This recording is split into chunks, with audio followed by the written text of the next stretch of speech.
नमस्कार साथियों, उम्मीद करता हूँ कि आप सब लोग अच्छे से होंगे और घर पे आपके माता-पिता भी बहुत अच्छे से होंगे। जब आगरा में नारायण शाहकार हरि जी का सत्य का साथ हो रहा था, वहाँ पर जब मैं पहुँचा तो हमारी 2 बहनों से मुलाकात होती है।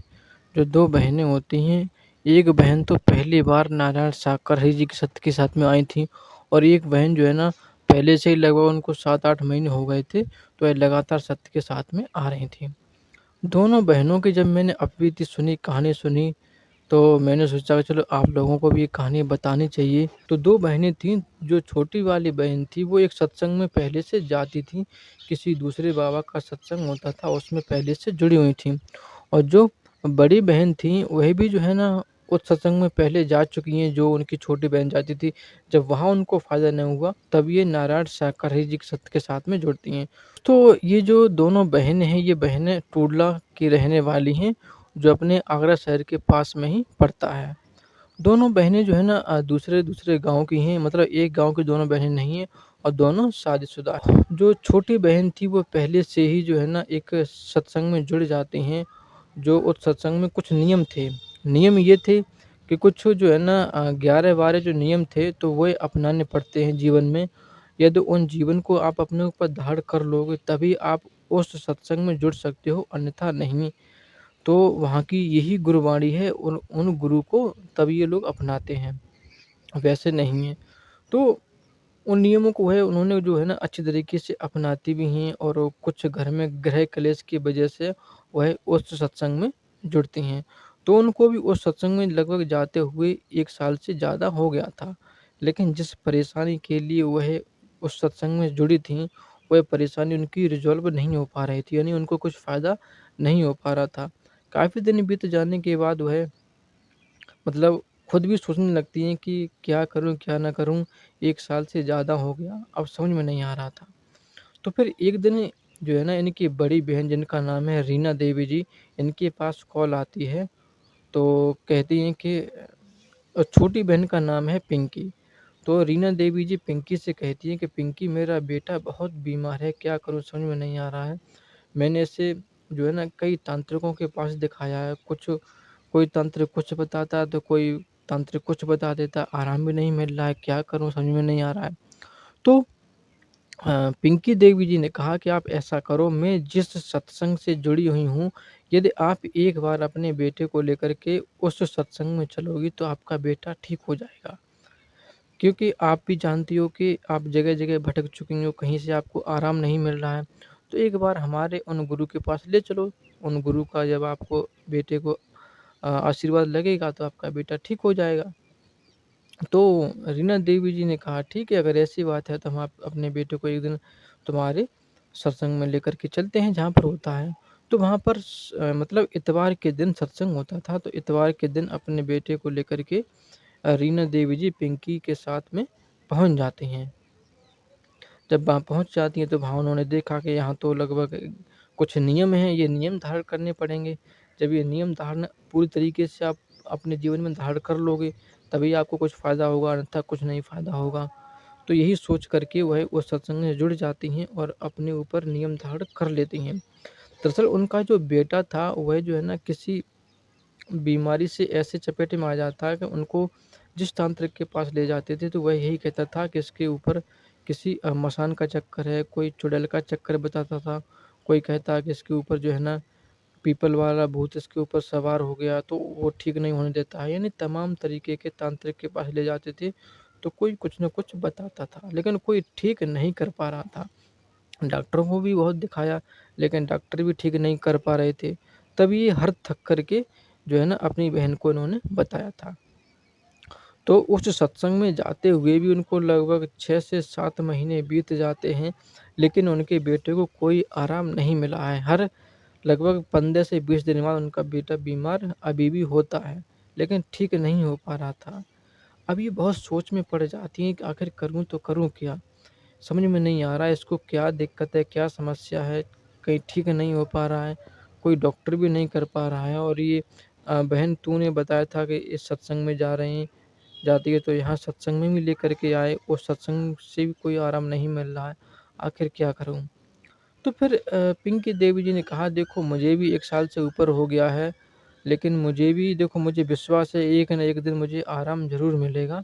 तो इस आज से मैं भी अपने गुरु के वचनों का पालन कर रही हूँ। लेकिन हाँ, देखो कई बार ऐसा हो जाता है कि कभी आपकी भक्ति पूर्ण रूप से नहीं हो पा रही है, या आप अपने वचनों को ऊपर नहीं धारण कर पा रहे हो, तो शायद वचन आपके टूट रहे हों, तो इस वजह से मुझे आराम नहीं मिल पा रहा हो। लेकिन मैं उम्मीद करता हूँ कि एक दिन मुझे आराम ज़रूर मिलेगा। रीना देवी जी सोचने लगती हैं कि इतना टाइम किसे कौन सबूरी करे, बता मेरा बेटा परेशान रहता है, उसको आराम नहीं मिल रहा है, तो मैं क्या करूँ बता, तू ही बता।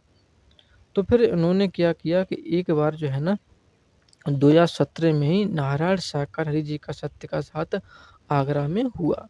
जब आगरा में हुआ तो ये दोनों तो इनकी जो बड़ी बहन है रीना देवी जी, इन्होंने सोचा एक बार नारायण साकर जी के सत्य के साथ में अपने बेटे को लेकर के चलती हूँ, शायद यहाँ आराम मिल जाए, क्योंकि यहाँ पे मैंने बहुत नाम सुना है और कुछ लोग बताते भी मोहल्ले पड़ोस के कि यहाँ जाने से तमाम तरीके की बीमारियाँ ठीक हो जाती हैं, अ, हर किसी की मनोकामना पूरी हो जाती है।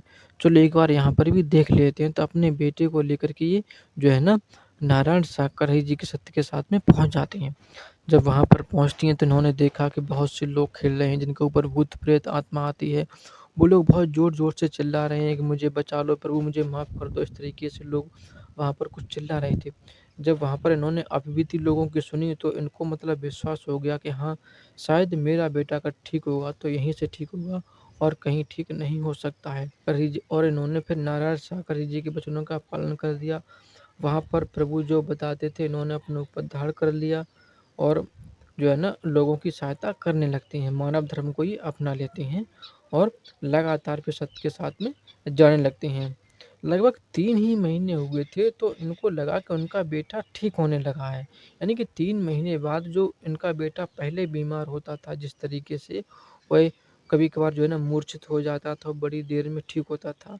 कई-कभार तो आँखें टाँग जाता था। यानी तमाम तरीके की जो है ना, ऐसे नहीं जो लोग बताते हैं कि भूत-प्रेत जैसी हरकत करते हैं, इसके ऊपर कोई चक्कर है, तो वैसी हरकतें करता था। तो जब उसे आराम मिलने लगा, तो फिर रीना देवी सोचने लगती हैं कि अरे परमात्मा ने मेरी बात सुन ली है। अब मैं लगातार सत्य के साथ में जाऊँगी, चाहे कुछ हो जाए।